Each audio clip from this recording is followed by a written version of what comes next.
దివ్యవాణి ప్రేక్షకులందరికీ దివ్యవాక్కు అనే ఈ కార్యక్రమం తరపున ఆహ్వానం పలుకుతున్నాను.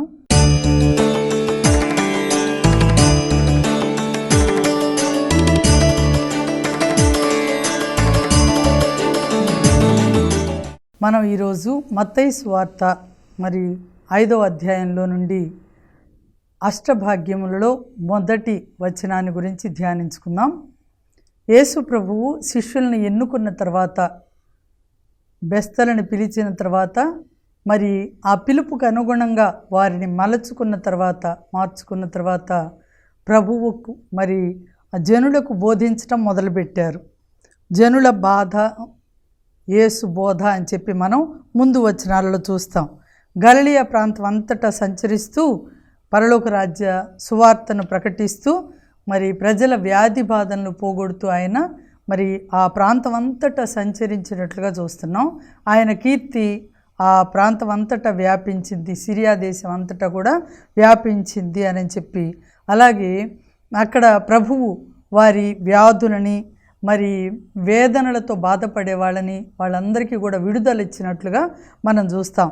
పిశాచగ్రస్తులకి, మూర్ఛ రోగులకి, పక్షవాత రోగులకి స్వస్థతనిచ్చినట్లుగా, అలాగే గలిలయ, దెకపోలి, యెరూషలేం, యూదయ ప్రాంతం, యోర్దాను నది ఆవలి దిక్కు నుండి ప్రజలు తండోపతండాలుగా ప్రభువు దగ్గరికి వచ్చినప్పుడు వాళ్ళందరినీ కూడా స్వస్థత మరి చేకూర్చినట్లుగా, వాళ్ళందరికీ కూడా స్వస్థత మరి ప్రసాదించినట్లుగా మనం గమనిస్తాం. కాబట్టి ఇక్కడ ప్రభు గలిలయ ప్రాంతంలో సమాజ మందిరాలలో, వీధులలో, కొండ చర్యల్లో జనం సంచరించే, జనం తన చుట్టూ ఎక్కడ ప్రోగైతే అక్కడ ప్రభు సువార్తను బోధించారు. అంతేగాని ఏదో ఒక మందిరం కట్టుకొని అందరు ఇక్కడికి మందిరాలకు కూడా వెళ్ళారు. సమాజ మందిరాల్లో, సినగోగులకు వెళ్ళి బోధించారు. అలవాటు చొప్పున తన ప్రార్థనా మందిరానికి వెళ్ళి బోధించారు. అంత మాత్రాన అక్కడే ఆగిపోలేదు. జన సంచారం ఎక్కడ ఆయన వీధులలో ఎక్కడికి వెళితే అక్కడ జనం తండోపతండాలుగా వచ్చినప్పుడు వాళ్ళందరికీ కూడా యేసు ప్రభు సువార్తను బోధించి మరి మానవ హృదయాలలో తన పరిపాలనను స్థాపిస్తూ ఉన్నారన్న శుభవర్తమానాన్ని అందరికీ తెలియజేసినట్లుగా, ఆయన సందేశాన్ని ఇచ్చినట్లుగా మనం ఇక్కడ చూస్తాం.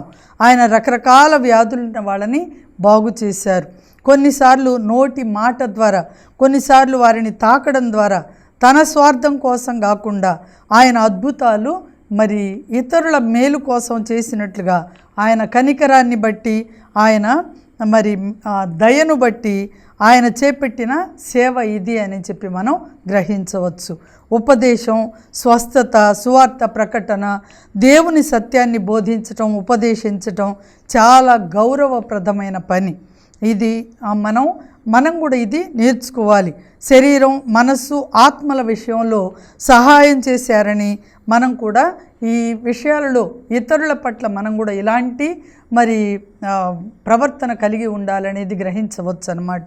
బాధల నుండి విడిపించడం కూడా ప్రభువుకి మరి ఇవన్నీ మనకు ఒక ఆదర్శంగా, ప్రభువు చేయడం ఇదంతా మనకు ఒక ఆదర్శంగా తీసుకోవచ్చు అనేది గ్రహించాలి. మరి సిరియా అనేది గలిలయకు ఉత్తర భాగాన ఉన్న దేశం అన్నమాట. దీనిలో యూదేతరులు కూడా ఎక్కువ మంది ఆ భాగంలో ఉన్నారు. అయితే ప్రభువు వీరికి కూడా పిశాచి పీడితులకు విడుదలనిచ్చినట్లుగా, దయ్యాల నుంచి విడుదల ఇచ్చినట్లుగా మనం గమనించగలం. అలాగే మరి యేసు ప్రభు ఇలా బోధిస్తూ వచ్చిన తర్వాత ఆయన అన్ని ప్రాంతాలను తిరిగి చివరికి గలిలయ ప్రాంతానికి వచ్చినప్పుడు అక్కడ యేసు ప్రభు అక్కడ ఒక పర్వతాన్ని ఎక్కి కూర్చున్నారు. ప్రజలు తండోపతండాలుగా వస్తున్నారు. ఆ పర్వతం మీద ఎక్కి కూర్చున్నప్పుడు అక్కడ ఆ శిష్యులు కూడా ఆయన చుట్టూ చేరారు. యేసు ప్రభువు మరి ఉపదేశించడానికి ఆరంభించారు. మొదటి మాట మనం అష్టభాగ్యాలు అని చెప్పుకుంటాం. అష్టభాగ్యాలలో మొదటి మాటగా ఆయన ఉపదేశించింది ఏంటి అంటే, మరి దీనాత్ములు ధన్యులు, దైవరాజ్యము వారిది అని చెప్పి చెప్తున్నారు. దీనాత్ములు ధన్యులు. ఈ ఒక్క అంశాన్ని గురించి మనం ఈరోజు ధ్యానించుకోవడానికి ప్రయత్నం చేద్దాం. చూడండి, యేసు ప్రభువు దాదాపుగా మత్తయి సువార్త 5, 6, 7 అధ్యాయాలలో తన పర్వత ప్రసంగాన్ని చేసినట్లుగా మనం చూస్తాం. ఇంకా యేసుప్రభు మొత్తం 4 ప్రసంగాలు చేస్తే వాటిల్లో 3 ప్రసంగాలు ఈ మత్తయి సువార్తలో ఉన్నాయన్నమాట. ఆయన ఇంకా ఎన్నో ప్రసంగాలు చేసి ఉండొచ్చు, కానీ మనకి చెప్పబడినవి ఇవే. మొదటిగా మత్తయి సువార్త 5, 6, 7 అధ్యాయాలు ఆ కొండ మీద ప్రసంగం. అలాగే మత్తయి సువార్త 13వ అధ్యాయం ఉపమానాలతో కూడిన ప్రసంగం అక్కడ మనం గమనిస్తాం. మూడవదిగా మత్తయి సువార్త 24, 25 అధ్యాయాల్లో ఒలీవ కొండ ప్రసంగం కూడా మనం అక్కడ చూస్తాం. యేసు ప్రభువు ఒక రాజుగా తన రాజ్యాన్ని గురించి కొండ మీద ప్రసంగించారు.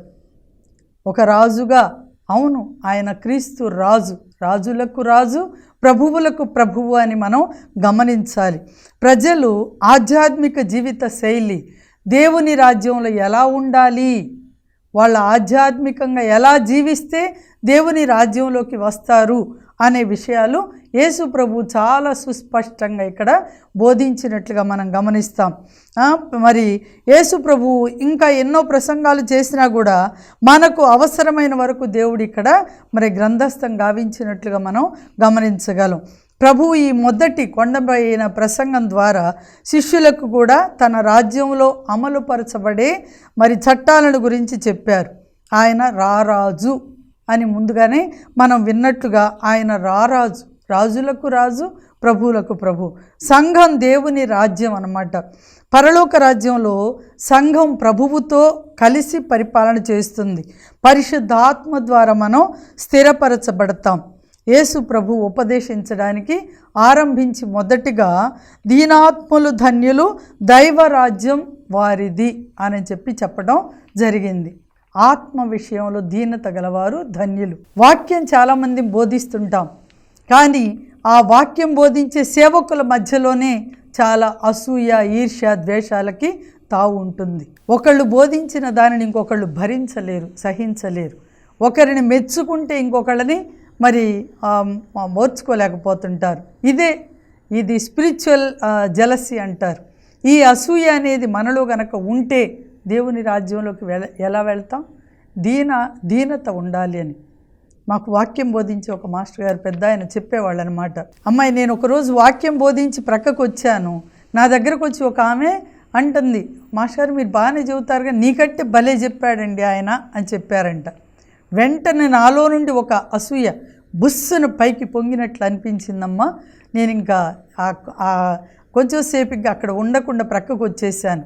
ఆమెతో ఏదో ఒక 2 మాటలు అట్లా చెప్పి తర్వాత మాట్లాడతానని ప్రక్కకు వచ్చేసాను.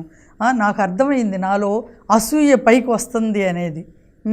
కొన్నిసార్లు సైతాను మనల్ని రెచ్చగొట్టడానికి కూడా కొన్నిసార్లు ఇట్లా మనల్ని విజృంభించేలాగా చేస్తుంటుంది.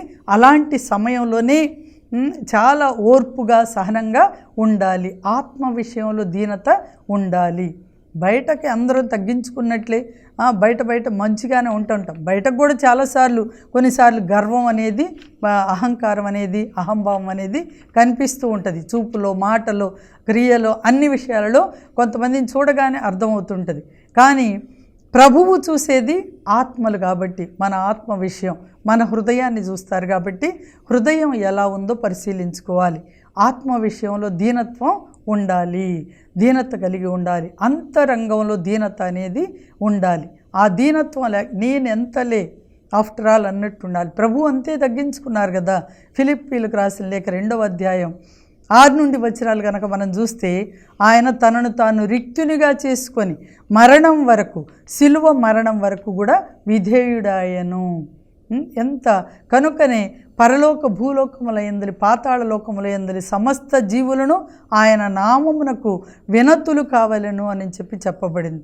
ప్రతి మోకాలు ఆయన ముందు వంగాలి, ప్రతి నాలుక యేసు ప్రభు అని, ఆయనే రక్షకుడని, ప్రభు అని ఉచ్చరించాలి అని చెప్పబడింది. కాబట్టి ఆయన తనను తాను తగ్గించుకున్నారు. ఎంత తగ్గింపు అంటే, అందుకే ఒక వ్యక్తి అంటాడనమాట, ప్రభువుని నేను ఎందుకు ప్రేమిస్తున్నాను అంటే, ఎక్కడైనా సరే ఒక గురువు పాదాలని శిష్యులు కడుగుతారు, కానీ ఈ గురువు, ఆ గురువే తాను స్వయంగా శిష్యుల పాదాలు కడిగారే, అది చూసినప్పుడు నాకు ఆయనలో ఉన్న తగ్గింపు స్వభావం ఏంటో అర్థమైంది అని చెప్పి, అందుకని నేను యేసు ప్రభువుని అనుసరించాను, ఆ ప్రభువుని నమ్ముకున్నానని చెప్పి ఒక వ్యక్తి తన జీవిత సాక్ష్యంగా చెప్పటం జరిగింది. కాబట్టి మన ప్రభువే అంత తగ్గించుకొని మనకు ఒక మాదిరి చూపిస్తే, ప్రభువుని అనుసరించే మనం ఎంత తగ్గింపు ఉండాలి. అధికారాలు, పదవులు ఇదేది శాశ్వతం కాదు ఈ లోకంలో. జస్ట్ ఒక ప్రభువు మనల్ని నమ్మి ఒక స్టేజి, ఒక స్థాయి ఇచ్చారంతే. దానిని అంటిపెట్టుకొని అదే శాశ్వతం అనుకొని మనం గనక విర్రవీగిపోతే గనక ఆత్మని కోల్పోతాం. ఒకడు మానవుడు లోకమంతా సంపాదించి ఆత్మను కోల్పోయినా వానికి ప్రయోజనమేమి? ఆత్మకు బదులుగా ఏమి ఇవ్వగలడు అని చెప్పి వాక్యం సెలవిస్తోంది. కనుక ఆత్మ విషయంలో దీనత అనేది, చాలా తగ్గింపు స్వభావం అనేది ఉండాలి. కొన్నిసార్లు ప్రసంగం చెప్పి అయిపోయిన తర్వాత చాలామంది అంటుంటారు, ఎంత బాగుందో ఈరోజు, భలే బాగుంది ప్రసంగం, అది విర్రవీగిపోకూడదు. ఇది ఏది మనము కలిగి ఉన్నామో అదంతా ఆయన కృపయే, కేవలం ఆయన పెట్టిన భిక్ష, ప్రభువు పెట్టిన భిక్ష అంతే.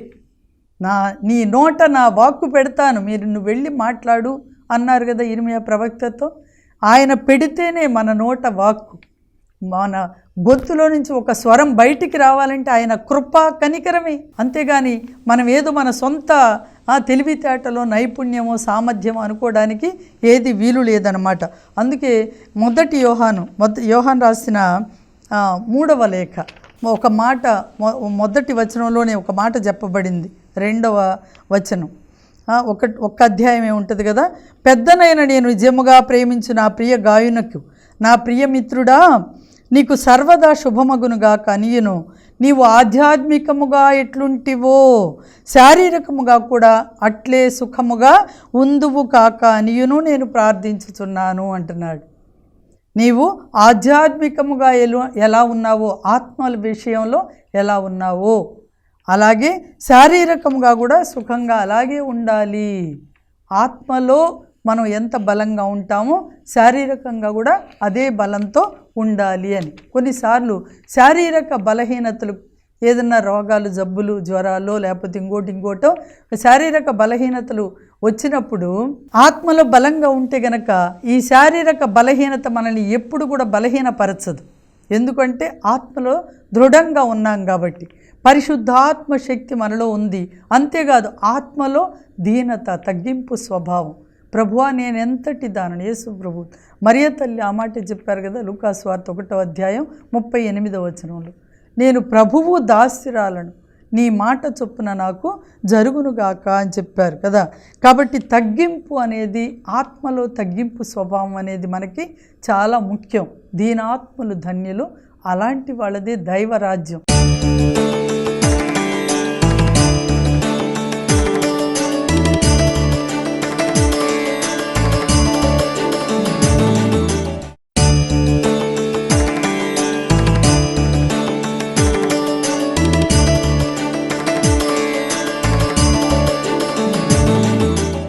దైవరాజ్యం అంటే ఎప్పుడో చచ్చిపోయాక కాదండి.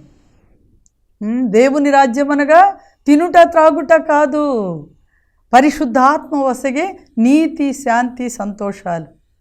ఆ నీతిని, శాంతిని, సంతోషాన్ని ఈ లోకంలో ఎన్ని ఉన్నా కూడా, ఎన్ని కోటాను కోట్లున్నా, ధనం కానీ, మరి వజ్ర వైఢూర్యాలు కానీ, బంగారాలు, వెండి బంగారాలు కానీ, ఏది ఉన్నా దేనితో కూడా మనం కొనలేనిది శాంతి, సమాధానం, సంతోషం అనేది. ఇది పొందుకోవాలి అని అంటే కేవలం పరిశుద్ధాత్మ ద్వారా మాత్రమే, దేవుని ద్వారా. పరిశుద్ధాత్మ మనలో ఉండాలంటే మనలో దీనత, తగ్గింపు స్వభావం ఉండాలి. కోపం, అసూయ, పగ, ద్వేషం ఇలాంటి వాటితో మన హృదయం నింపుకొని ఉంటే అక్కడ పరిశుద్ధాత్మ వసింపరు. పరిశుద్ధాత్మ లేనివాడు దేవునికి చెందినవాడు కాదు.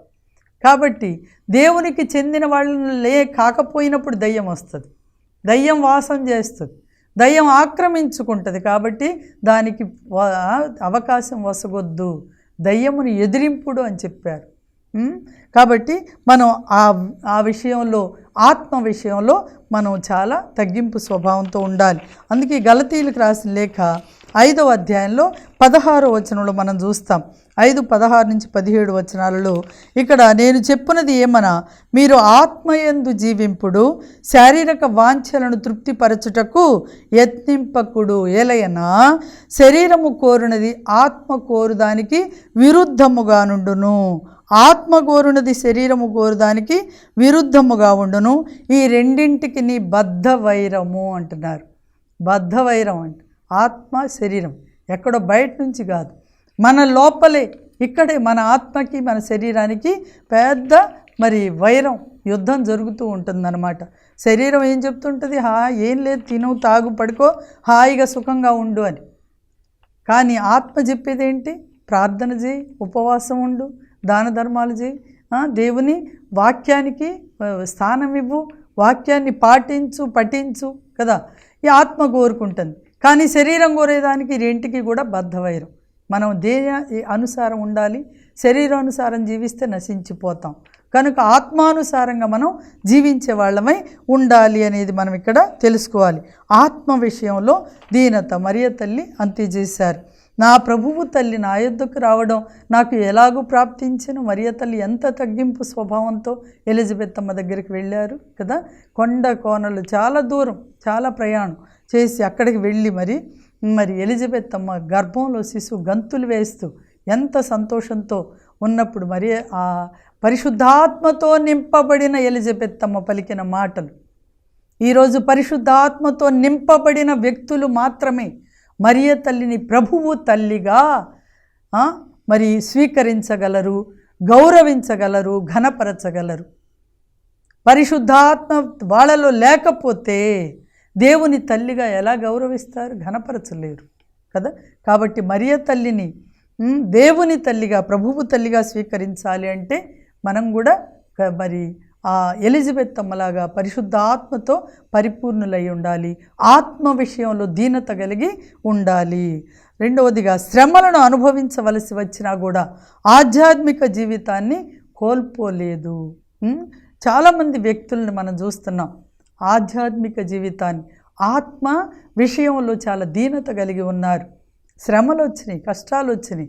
అబ్రహాము లోతు ఇద్దరు కూడా వాళ్ళ సేవకులకి పడనప్పుడు అబ్రహాం అంటున్నాడు, ఎందుకయ్యా రోజు గొడవలు, ఇదంతా ఎందుకు, కానీ నువ్వు తూర్పుకు వెళితే నేను పడమరకు వెళ్తాను, నువ్వు పడమరకు వెళ్తే నేను తూర్పుకు వెళ్తాను, చూడు నువ్వే నిర్ణయించుకో, ఏది కావాలో తీసుకో అంటే లోతు మామూలుగా ఏం చెప్పాలి, వాళ్ళ పినతండ్రి కాబట్టి మీరు ఏది చెప్తే అట్లా చేస్తాననాలి కదా. కానీ అతనంట యోర్దాను నదీ తీరం బాగా పచ్చగా ఉంది, గడ్డి మైదానాలతో ఉంది కాబట్టి మంచిగా ఉందని బాగా పచ్చటి మైదానాన్ని ఎన్నుకొని నేను అటు వెళ్తానని చెప్పి వెళ్ళాడు, యోర్దాను ఆవల తీరానికి వెళ్ళిపోయాడు. కానీ అబ్రహాము ఎండిపోయిన గడ్డి బీడుల్లోనే ఉన్నాడు. అయినా ప్రభువుని నమ్ముకొని ప్రభువు మీద ఆధారపడి ఉన్నాడు కాబట్టి దేవుడు ఎక్కడ లోటు చేయలే. పచ్చగా మంచి మైదానం అనుకొని వెళ్ళిన ఆ ప్రదేశమే సొదొమ గొమొర్ర, ఆ పట్టణాలు నాశనం అయిపోయాయి. చివరికి పాప కూపంలోకి వెళ్ళిపోయిన పట్టణాలు. చూడండి, అబ్రహాము తగ్గింపు స్వభావం, దీనత ఆయన కాపుదలకి, ఆయన రక్షణకి ఉపయోగపడింది. ఇక్కడ చివరికి లోతు కుటుంబం అంతా కూడా నాశనం అయిపోయినట్లుగా, శపించబడిన జాతులు ఆ కుటుంబంలోంచి వచ్చినట్లుగా మనం చూస్తున్నాం. పాపపు జనుల మధ్య ఉంటే గనక, పాపంలోని కూరుకొని పోతే ఆ పాపపు ప్రభావం వాళ్ళ మీదకు వచ్చి ఆ శాపానికి గురైపోవటం జరుగుతుందనేది ఈ సమయాన్ని, ఈ సందర్భాన్ని బట్టి మనం గ్రహించాలి. రెండవదిగా ఈసాకు కూడా బావులను త్రవ్వించినప్పుడు మనం ఆదికాండం 26వ అధ్యాయం 14 నుండి వచనాల్లో చూస్తే అక్కడ అన్యులు వచ్చి ఆక్రమించారు ఆ బావులన్నింటినీ. ఆక్రమిస్తే గొడవలు పెట్టుకోలేదు, ఏమి అయ్యో మా దేవుడు మాకిచ్చారని చెప్పి ఏం చెప్పలేదు. అక్కడి నుంచి పక్కకి వెళ్ళిపోయాడంట. ఆయన ఎక్కడికి వెళితే అక్కడ, ఎక్కడ బావి తవ్వితే అక్కడ ఊట వచ్చేది, అంత జల ఊరిందంట. అందుకని ఈసాకు వెదపెట్టగా 100 రెట్లు పంట కోసుకున్నాడు అని చెప్పబడింది. దేవుని ఆశీర్వాదాలు తగ్గింపులో ఉంటాయి అనేది మనం గ్రహించాలి. మూడవదిగా యోసేపుని చూస్తున్నాం, ఆయన కూడా తగ్గించుకున్నాడు, ఎక్కడా నోరెత్తి మాట్లాడలేదు. అన్నలు హింసించిన, బాధ పెట్టిన, అసూయపడిన, చివరికి మరి పోతిఫర్ ఇంటిలో మరి అవమానానికి గురై చెరసాలలో బంధించబడిన, ఎక్కడ ఉన్నా కూడా ఆయన పన్నెత్తి మాట్లాడినట్లుగా మనం చూడం. ఆ తగ్గింపు స్వభావమే శ్రమలు అనుభవించవలసి వచ్చినా కూడా తగ్గింపు స్వభావంతో ఉన్నప్పుడు దేవుడు విడిచిపెట్టడు అనేది మనం వీళ్ళ జీవితాలను బట్టే గ్రహించవలసిన విషయం. 4వదిగా దానియేలును చూస్తున్నాం. ఆయన కూడా మరి రాజభవనంలో ఉన్నాడు, రాజభోజనం ఆయనకి వస్తుంది. అయినా సరే ఆ భవనాన్ని నుండి వచ్చే పంచభక్ష పరిమాణాలని ముట్టుకొని నేను అపవిత్రుడను కారాదు అని చెప్పి భోజనాన్ని కూడా ముట్టుకోకుండా తగ్గింపు స్వభావంతో కూరగాయలు, పచ్చి కూరగాయలు, మంచినీళ్ళు జాలయ్య మాకు అని చెప్పి ఆ భోజనం ఏర్పాటు చేసిన ఆష్పెనస్తో మాట్లాడినట్లుగా మనం చూస్తున్నాం. ఆ తగ్గింపు స్వభావమే దర్శనాలు, కళల ద్వారా దేవుడు మాట్లాడారు. ఆ గొప్ప మరి ఆ దర్శనాలు, కళలు మరి దేవుడు అర్థం చెప్పే ఆ గొప్ప జ్ఞానాన్ని దానియేలుకి ఇచ్చినట్లుగా మనం చూస్తున్నాం. కాబట్టి ఆత్మ విషయంలో తగ్గించుకున్న వాళ్ళు పొందుకునే ఆశీర్వాదాలు, ఆత్మ విషయంలో తగ్గింపు లేని వారు కూడా కొందరు ఉన్నారు. ఎవరంటే ఉజ్జియా రాజును మనం చూస్తున్నాం. 2 రాజుల దినచర్యల గ్రంథం 26వ అధ్యాయం 16 నుండి వచనాల్లో చూస్తే ఉజ్జియా రాజు దేవాలయానికి వెళ్ళి అహరోను వంశజులైన శుద్ధి నొందిన యాజకులు వేయవలసిన ధూపాన్ని తీసుకొని ఆ ధూప కలశాన్ని తాను తీసుకొని ధూపం వేయడానికి వచ్చినప్పుడు అక్కడున్న దాదాపు 80 మంది యాజకులు ఏం చెప్పారు, వారించారు. అయ్యా, ధూపం వేసే పని నీది కాదు, మాది, కాబట్టి మేము ధూపం వేస్తామంటే ఏం లేదు అని చెప్పి వాళ్ళని మందలించాడట. మందలించి ఆయన ధూపం వేసినప్పుడు వెంటనే ఆయన నొసట కుష్ట పొటమరించెను. అక్కడి నుంచి తరిమివేయబడినట్లుగా వెళ్ళిపోయాడంట. దేవాలయం నుంచి వెళ్ళిపోయి మరి ఇంకా ఆయన జీవితకాలంలో దేవాలయానికి రాలేకపోయాడు. చూడండి, తగ్గింపు లేని మనుషుల జీవితాల్లో దేవుడు మరి ఏం చేశారనేది మనకి ఇక్కడ అర్థమవుతుంది. అలాగే పరిసయ్యుడు సుంకరి విషయంలో చూస్తాం.